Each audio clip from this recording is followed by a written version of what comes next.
The song I'm going to share is basically an honoring song.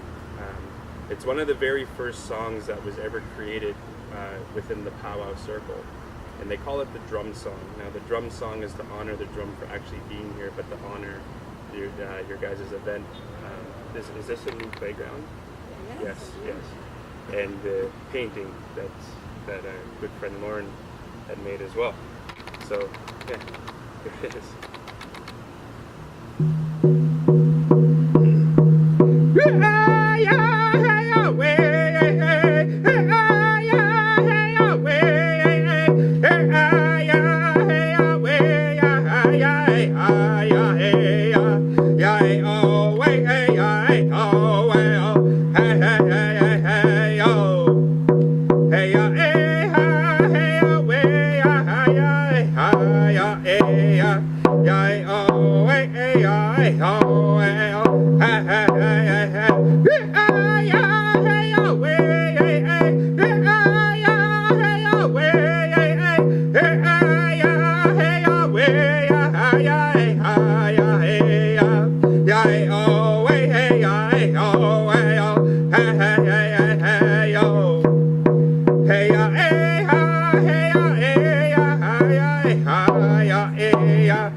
When we came across this idea of creating a piece of art that represents breastfeeding, the foundation of life, I immediately thought of Lorne because I really appreciate his artwork, the bright colors and the boldness in it.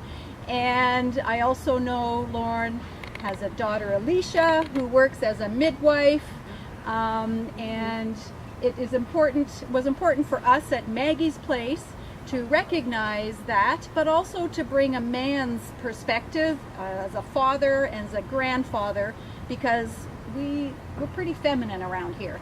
So it's nice to have some bold influence to that as well. So Lauren came to a meeting and we threw this idea out at him, and he said yes, he would take up the challenge. And so nobody here has seen the painting yet except for Lauren himself. So we've left this unveiling till now. And would you mind please taking the time to explain what your vision is and why you did what you did for this painting? And we'd like to record it because we would like to capture that to put on our wall with the painting as well. And you are more than welcome to add whatever introduction you would like for yourself. Okay, thank you. Okay. He lives in Millbrook. I forgot that. I'm from Millbrook First Nation, born and raised.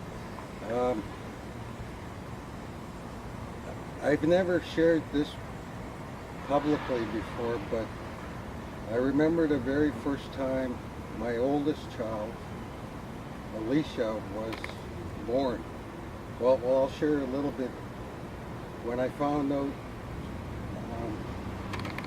her mother was pregnant with her, we were just young and naive, and I was very irresponsible. And anyway, I lost my marbles for a little while, and but one of the things I wanted to share was I know as a man I was very selfish until the day my daughter was born. I had a stony heart, and then it became fleshly. And so then my world changed. It wasn't about me so much anymore, but then I actually fell in love with this beautiful little girl, and we named her Alicia. But I remember during that, I was there during, while she was being born. And anyway, I just remember thinking about what a beautiful experience and how much I fell in love with this precious little girl. And at that moment, because it brought so much happiness to me, and I don't know what occurred or what happened, but I had envisioned my daughter, and at the time I didn't realize there were midwives. I thought she had to be an actual doctor to deliver babies, and then years later she went on. Like I've always, I invested a lot in my first child, and before she started school, I was teaching her the alphabet, math, and so on. And she loved to read. She always read, and but at that time, that's what I had envisioned, her delivering babies. And it wasn't until years later, when she graduated from high school, then she went to Dalhousie for a couple of years, and then she went to, I remember she came to me, she was in her second year university at Dalhousie, and she was looking at medical school at the time. And she came to me and said that, I picked her up one weekend to bring her home. And she started crying to me saying, Dad, I want to go to this Christian school in Toronto Airport.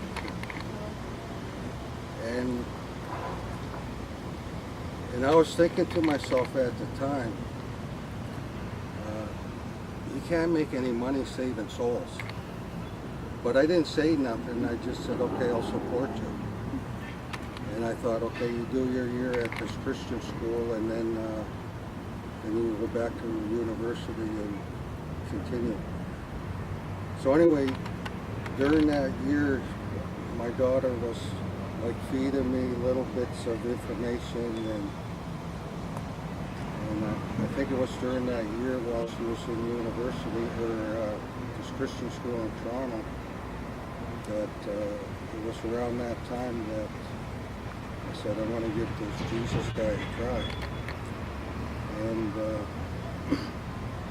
And ever since then, there's been amazing things that's happened in my life since then. And so by then I figured, so near the end of her first year there, then she tells me, Dad, I want to go to this Christian school in Redding, California. And by then I was like, sure. She couldn't get funding for the school, but I supported her while she went there for the year. And anyway, and then she did a year there. And I remember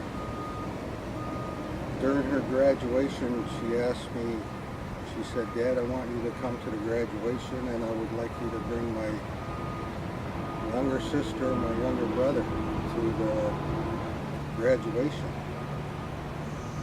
And so anyway, prior to this, it was like a couple weeks, the event was coming up, and I just told her, I said, listen, I can't make it. I don't have the extra cash or whatever. And she said, Dad, so it's hard to say no to my daughter. I said, okay, I'm going to take this, they call it a leap of faith, and go. So anyway, I packed a lot of camping gear, a tent, a cooler, all this sort of thing. And we started our journey. And anyway, prior to leaving, random people gave us money. People on the road gave us money. And then someone gave us their home for a week while we were in California. And then even on the way back, people gave us money. They got us a hotel, different places. So that camping gear never came out. Anyway, and then she took a year off. She said, my heart's telling me to go to Hamilton. She just went to Hamilton for a year to work and just whatever. And so anyway, that year went by, and then she found out about this midwifery program through McMaster University. She just moved home. She just bought a house, her first house in Fredericton, and there's a new midwifery clinic opened up this past year, and she's going to be working there starting this month, within the next 2 or 3 weeks. And she's expecting a new child. So now it's double. Well, a few people do, but yeah, a few more. I don't know what it is about North Americans, but breastfeeding freaks some people out. So I'm hoping that that changes, because even after we had a meeting here probably 2 weeks ago, 3 weeks ago, and it was only a couple days later, my niece, well actually Jane's granddaughter, Sarah, she was out here at the rec center at the pool trying to feed her baby. And the lifeguard asked her could you please go to the waiting area. So anyway, I mentioned it to my daughter, and anyway, and that was what she was saying too. People just need to be educated. And I think there's just so many positives when it comes to women been doing this for. So part of this picture painting,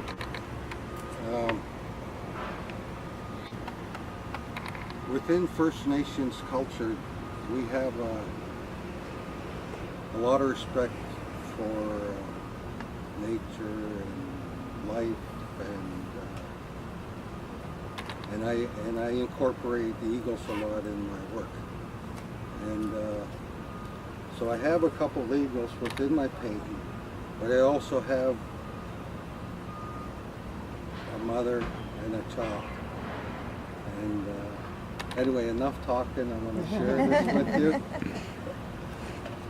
And the painting's on 18 by 24. It's acrylic on canvas.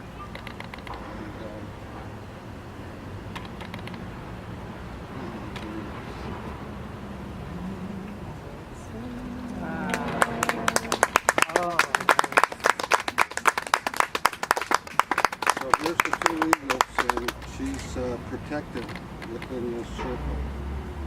There's a baby here feeding, and the mother.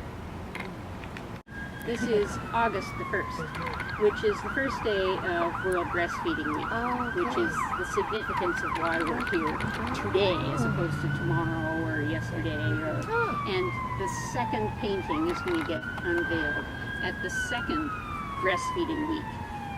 Just a little backstory, the World Alliance of Breastfeeding Organizations has declared August 1st to 7th World Breastfeeding Week.